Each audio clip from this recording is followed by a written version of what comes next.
What about yourself, Tommy? Well, I was actually very young. I'm a little younger than Rory. I was 5 years old, so in October I would have turned 6. I don't have memories of full games. I just remember scenes of watching a game with my dad, of watching a game at a friend's house.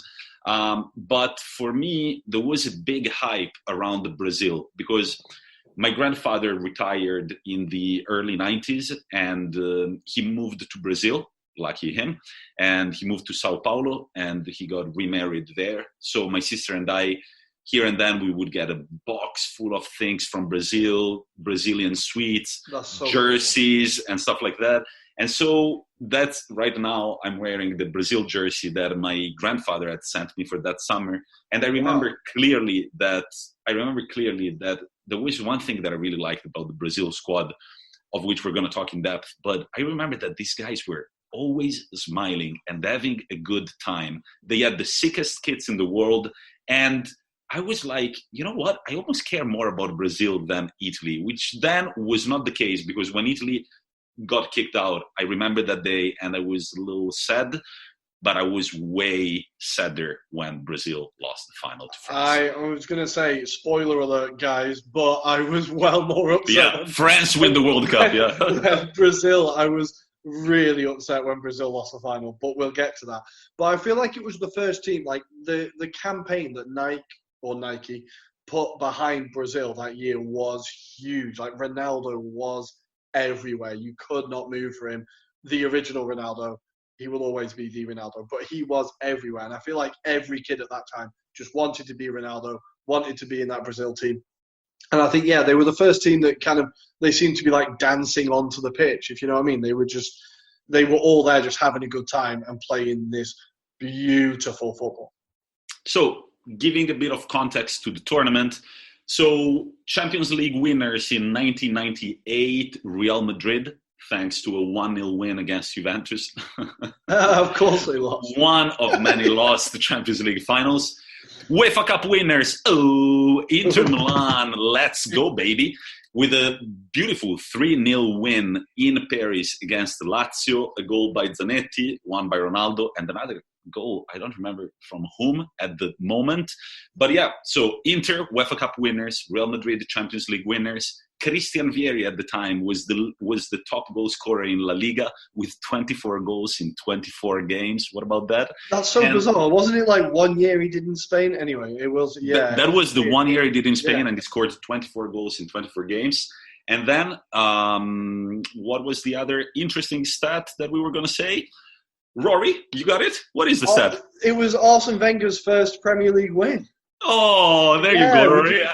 We did the double. We beat Newcastle in the FA Cup final, and we won the league. Oh, the house. Good times. But what about the World Cup? So France 98 was the first World Cup featuring the infamous rule of golden goal, which basically means if a game is drawn, you go to overtime, but the first team to score win. I just want to say I absolutely hate this rule. I'm so glad it's gone. It feels really harsh that someone scores and you have no right of reply. It's just like, bang, goal, fuck off, out. It seems so harsh, so harsh. It was used only in France 98, then in the European Championship of 2000, and the last time that FIFA was like, because then they were like, no, this is stupid, we're going to remove it, was in Korea, Japan, 2002. Who had won the previous World Cup? So in 1994, the World Cup final had been Italy against Brazil with the infamous missed penalty by Baggio, and Italy were looking for redemption. Brazil were the big-time favorites, also thanks to all the hype that there was around the team. But let's take a look. Which were the other teams that were looking killer going into the World Cup? So the teams that were looking kind of the favourites, they're now kind of the familiar faces, I suppose, more or less. So we said Brazil. I think France, of course, with it being a home team, with it being a home tournament. Zidane, a young, promising team of Henry coming through, Vieira. They had Desailly and Thuram, like a very promising team. Argentina, Batistuta up front, Ortega, Ayala. We will talk more about Argentina. I have a lot of issues with them. Holland, had a great generation of players. The De Boer brothers, Bergkamp, Davids, Van der Sar, just what a team. Italy, as you said, were World Cup finalists in the previous tournament. Again, a great team of players that we all know, Vieri, Del Piero. They were very young at the time. Buffon's first World Cup at 20 years old. Yeah, he was the second. He was the second goalkeeper. He did play a game though. And then finally, England had a very good generation of players that arguably should have done better. Again, we're going to talk about it, but these were the pre-tournament quote favourites. So we're going to be focusing on how each team did within the tournament. And I think there's nowhere better to start than with the hosts. Yeah? Yeah, let's start from the hosts, France, right? So France were in a pretty fun group with Denmark, South Africa, and Saudi Arabia. And they just steamrolled through the group with 3 wins. Interesting fact is that in the game against Saudi Arabia, Zinedine Zidane got expelled from the game because he kicked a player following a foul on the pitch, and he had to miss the following 2 games, which is a bit of a statement to the player, one of the world's greatest players ever to ever play the game, that, however, had this tendency to lose his head here and then, as we all know. Yeah, it seems like, and the game that he got sent off in was against Saudi Arabia. It's a bit of a game they comfortably won 4-0 with 10 men. Like, it seems like there was absolutely no need for him to stamp on a player at that point, or any point in the game. But it showed that a glimpse into things that were to come in maybe 8 years' time, right? The guy had a bit of a temper. But yeah, they steamrolled the group, conceded 1 goal, scoring 9. Denmark finished second in that group, who had a very impressive team with the Laudrup brothers. The other teams were South Africa and Saudi Arabia, and not really much competition in that group. The 2 teams you'd expect went through. Another thing I want to mention is that Thierry Henry scored 2 or 3 goals in the group stage at that point, and people were starting to become aware of who he was. And he was rocking, I remember this thing about Henry. Growing up in Italy, and especially in central Italy, I didn't see that many black people. And I thought every time I saw that, well, then he shaved, but he had that little, the short afro on his head. Okay. Whenever he celebrated, I feel like French players, I remember in that World Cup, they were so touchy. They kept kissing Barthetzi's head, and they kept doing that little pat on Henry's head. And after a bit of watching it, I was like, man, I kind of want to touch it because it kind of looks good and soft. Dude, I know. I was a kid. I was 5 years old. So let's remember, these are the memories of a 5-year-old. Right? It's all in brackets. Yeah, no, facts. Exactly. Good. While Brazil, who were the very favorites, they didn't have it as easy as they would expect in their group with Norway, Morocco, and Scotland. No, so we kind of both agreed to sit and watch the same kind of recap documentary. And Brazil, in their first game, they played Scotland. A quick shout out, Scotland, their official anthem for this tournament was called Don't Come Home Too Soon, which is a brilliant title for a song. If you haven't heard it, listen to it. It's amazing. But they only lost to Brazil in by a kind of a late own goal from their goalkeeper, 2-1. Played very well, but it's very Scotland.